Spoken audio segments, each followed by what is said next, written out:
زندگی کوئی چانس نہیں ہے جو آپ کو اتفاق سے مل گئی، یہ چاہت ہے جسے تخلیق کیا گیا۔ آپ رب کی چاہت ہیں، اس کی چاہت کو پہچانیں کہ اس نے آپ کو کیوں پیدا کیا۔ آپ کے حق میں تخلیق نہ کیے جانے کا فیصلہ بھی آ سکتا تھا۔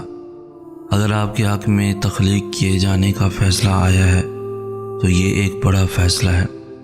اللہ کے اس فیصلے کو پہچانیں، اپنی زندگی کو نا امیدی مایوسی کے ہاتھوں برباد نہ کریں، خود کو بدلنے کی کوشش کریں۔ اگر آپ نے ایک لمحے کی مردہ دلی کو زندہ دلی میں بدل دیا تو یہ فتح ہوگی۔ مایوسی ایک جنگ ہے اور جیت آپ کی ہونی چاہیے، مایوسی کی نہیں۔ زندگی بڑی یا چھوٹی کی صورت میں فیکون ہے، یہ ماضی اور حال بھی نہیں ہوتی، یہ کن ہم میں دھڑک رہی ہے۔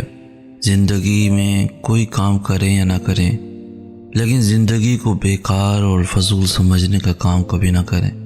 خوشی کو کسی بھی چیز سے منسلک نہ کریں، خوشی کو اندر سے محسوس کریں۔ خوشی پیسے میں، کامیابی میں نہیں ملے گی، ورنہ دولت مند لوگ سب سے زیادہ خوش باش ہوتے۔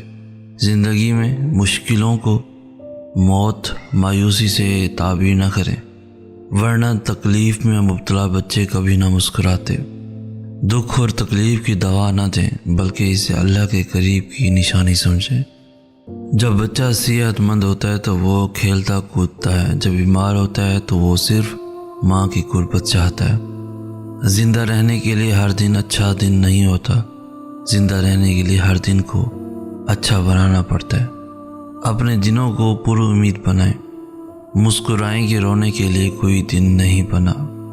ان منزلوں پر خوش ہو جاؤ جو اللہ نے تمہارے لیے چنی ہیں، پھر وہ تمہیں ان منزلوں تک خود ہی لے جائے گا جن تک تم پہنچنا چاہتے ہو۔ تمہارا یقین اور تمہاری دعائیں ہی تمہارا مقدر ہوتی ہیں۔ انتظار کرنا مشکل ہے، مگر اس انتظار کے بعد جو اجر تمہارے لیے لکھا گیا ہے وہ تمہاری زندگی بدل دے گا۔ بس ہر چاہت سمیت خود کو اللہ کے سپرد کر دو، اور پھر دیکھنا وہ تمہیں کیسے ہر غم سے تمہیں آزاد کر دے گا۔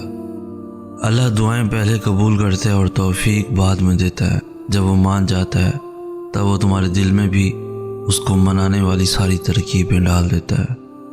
نا امید کیوں ہوتے ہو؟ اللہ پر بھروسہ نہیں، اس کی طاقت اور قدرت سے بے خبر ہو؟ وہ تو ہر شے پر قادر ہے۔ ایک وہی تو ہے جو امیدیں پوری کرتا ہے، ناممکن کو ممکن بناتا ہے۔ پھر کیوں مایوس ہوتے ہو؟ یقین رکھو وہ یہ وقت بھی بدل دے گا، خوشیاں پھر سے تمہارے حصے میں آئیں گی۔ حالات کبھی ایک جیسے نہیں رہتے، آج برے ہیں تو کل اچھے ضرور آئیں گے۔ بھروسہ رکھو، اللہ سے باتیں کیا کرو، وہ تمہارا انتظار کرتا ہے۔ اس کے آگے آنسو بہایا کرو، وہ تمہارے یہ آنسو مٹانا چاہتا ہے۔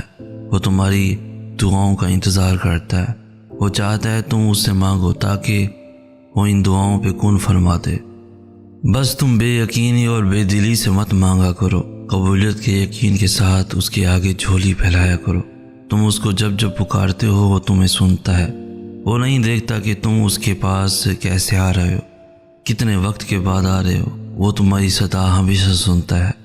اس نے تمہیں کبھی تنہا نہیں چھوڑا، بلکہ وہ تو تمہارا انتظار کرتا ہے۔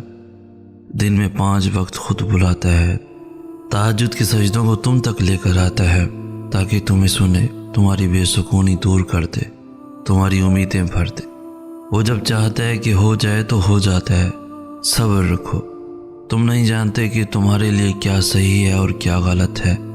اس کی دیری تمہاری نظر میں دیر ہے، جبکہ وہ عطا اپنے صحیح وقت پر ہی کرتا ہے۔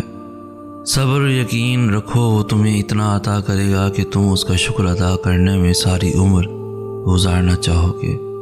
جب اللہ پر بھروسہ کر لو تو پھر یہ نہیں سوچو کہ کیسے ہوگا، پھر بس یقین رکھو کہ اب سب اللہ کرے گا، اور اس نے جیسے اپنا کام کرنا ہے یہ تو تمہارے نصیب کو بھی نہیں پتہ۔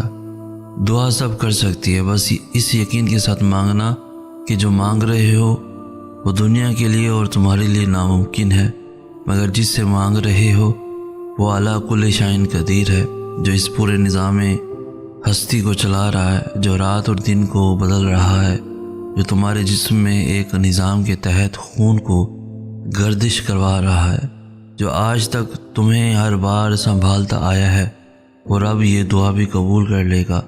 اسے جب بھی مانگو، جیسے بھی مانگو، وہ سنتا ہے۔ بس یقین کو کامل کر کے مانگو۔ یہ جان لو، جو مانگ رہے ہو وہ ممکن کرنا اس رب کے لیے مشکل نہیں۔ تم دیکھنا، تمہیں خود نظر آئیں گی تمہاری دعائیں قبول ہوتی ہوئی، معجزے تم خود دیکھ لو گے۔ یہ یاد رکھو، جو ہے ہی انصاف کرنے والا، پھر وہ کیسے تمہارے ساتھ ناانصافی ہونے دے سکتا ہے؟ جو ہے ہی محافظ، پھر وہ کیسے تمہیں کسی ایسی چیز کے حوالے کر سکتا ہے جس سے تمہیں تکلیف ملے؟ جو ہے ہی جواب دینے والا، پھر وہ کیسے تمہاری دعاؤں کے جواب دیے بغیر انہیں واپس لوٹا سکتا ہے؟ موسیٰ علیہ السلام کی طرح اللہ راستے ان کے لیے بناتا ہے جو اللہ پر توکل کر کے آزمائشوں کے سمندر پر صبر سے چلتے ہیں۔ بس جب وہ تمہیں اپنی جانب بلاتا ہے تو وہ راضی ہونے کا ارادہ باندھے ہوتا ہے، اور جب وہ تمہیں دعا کی توفیق دیتا ہے تو قبولیت کے لیے تمہاری دعا کے انتظار میں ہوتا ہے۔ پھر یوں مکمل کر دیتا ہے تمہیں کہ دنیا دیکھتی رہ جاتی ہے۔ تم سوچتے ہو کہ اللہ جو جان سے پیاری چیز آزمائش کے لیے تم سے دور کر دیتا ہے وہ لوٹ کر واپس نہیں آتی، مگر یہ بھی تو ہو سکتا ہے کہ جسے چھین لیا گیا ہے وہی تمہارے اس امتحان اور انتظار کا صلہ ہے۔